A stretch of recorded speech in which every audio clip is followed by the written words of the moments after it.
Welcome into another edition of Ask the AD. I'm Steve Baker, the voice of the Redhawks, joined by the Director of Athletics for Miami University, David Sayler, and our 7th edition here. And we're going to get right to it because we got a lot of questions for you as we begin a new year here, and a great start to the new year, obviously, with football and basketball moving into conference play. It's been a pretty good first half of the year for Miami Athletics. Yeah, we had a real good fall with Miami. I certainly am excited about what's to come with the winter sports and hockey getting going into conference again, and basketball, like you said. So let's get to it. Absolutely. Our first question comes from Bruce Weingart, and I'm going to combine two of your questions, Bruce. What's your assessment of both the men's and women's basketball teams having finished the out-of-conference schedules and moving into MAC play? You know, I appreciate the question, Bruce. I don't think either coach is where they want to be non-conference schedule-wise, right? And when we laid it out, we kind of hope to be a little bit more positive in the win column. But going into conference play, that's really where the rubber hits the road in our business and our profession. And so I'm excited to see conference and how that turns out. And I'd say it's unfair to judge either program until you get through conference play and see where you're at, really. But I'm excited to see what happens this weekend up in Toledo, and if the men can build off some of the success from the opener against Northern and kind of roll from there. Very good. Our next questions, I'm going to combine a couple of questions from our viewers, Joe Reel and Chuck Walker.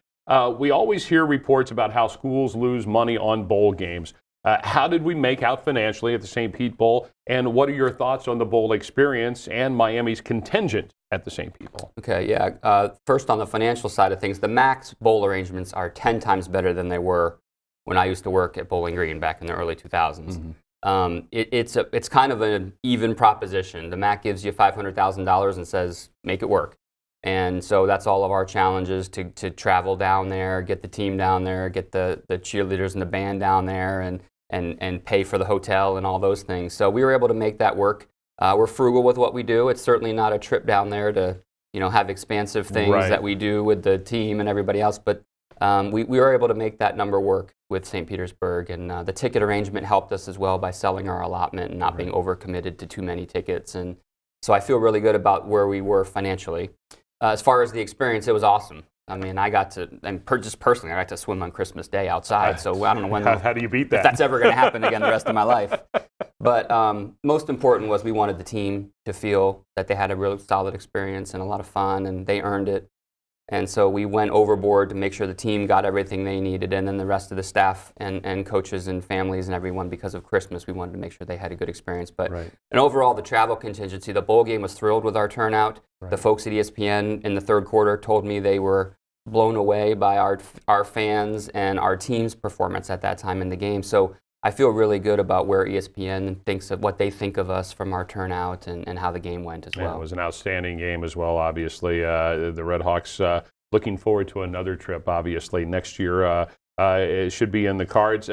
Another question from Chuck Walker, and related to football. Can you provide any clarity on non-conference schedules coming up? Any new series? Still talking with UC? Is the Army 2 for 1 now? That sort of thing. Yeah, we actually just got a game signed with Northwestern for like 2022. Mm-hmm. We're talking to Ohio State about a game, so people should stay tuned for that in the future. And the UC series, we're still talking. We're working to get a game done at Paul Brown is the holdup right now. Okay.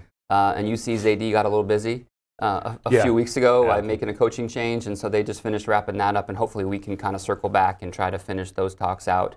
And I know Chuck had a question about the Army series. He was worried about it becoming a 2-for-1. They actually played in Oxford in 2011. Right.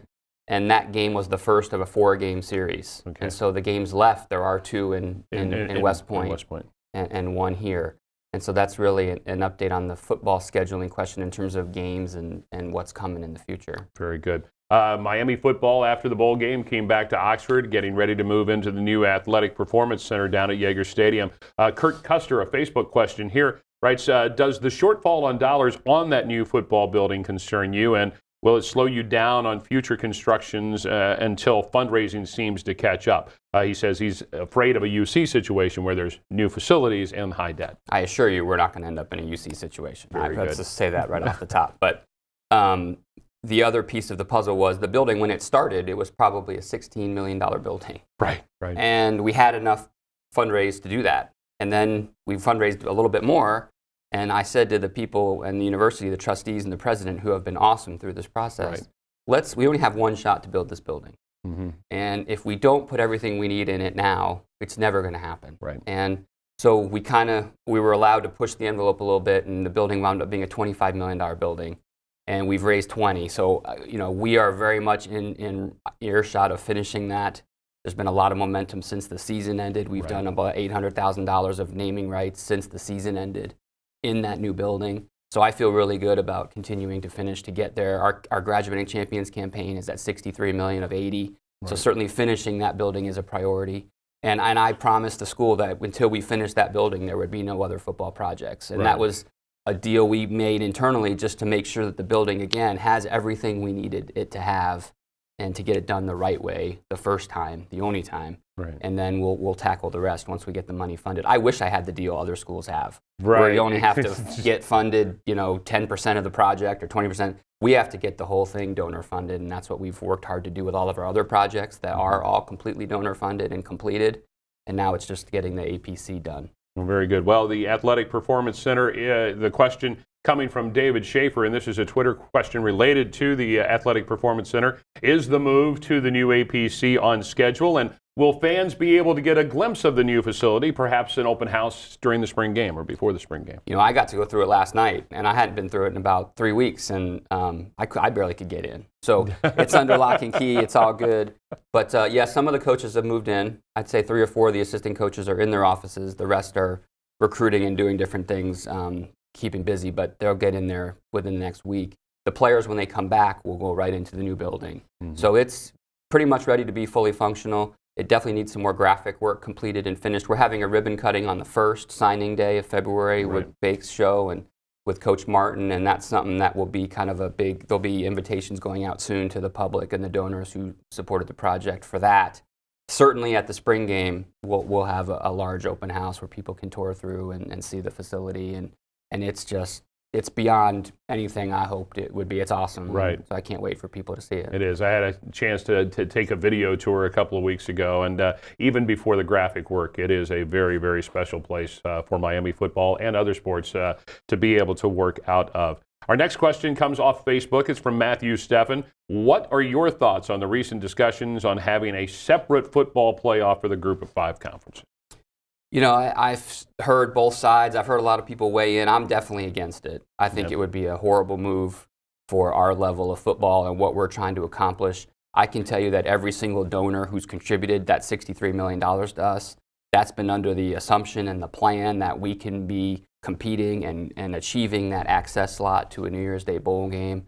And whether that's a playoff game or not a playoff game, they're less concerned about that. They just want to get to that point. And for us, that's our drive, our motivation, our push. I want to be where Western Michigan was, and there's no reason we can't do that here at Miami. Exactly. In football. And so to me, that whole idea of a Group of 5 playoff just completely diminishes and takes away everything that we're trying to do here and all the support that we've gotten from our wonderful donor fan base. So I'm completely against it, and no disrespect to my counterpart at other schools in the MAC who might be for it or whatever, but I know our commissioner is against it, and a lot of other people have come out and said they don't believe it's the right thing to do. I understand trying to monetize some things. We all want more revenue, but I think you have to look at the long-term implications of doing something like that and what it would cost you in the end. Very good. Our final question comes from Bruce Weingarten. It's one of those big picture questions.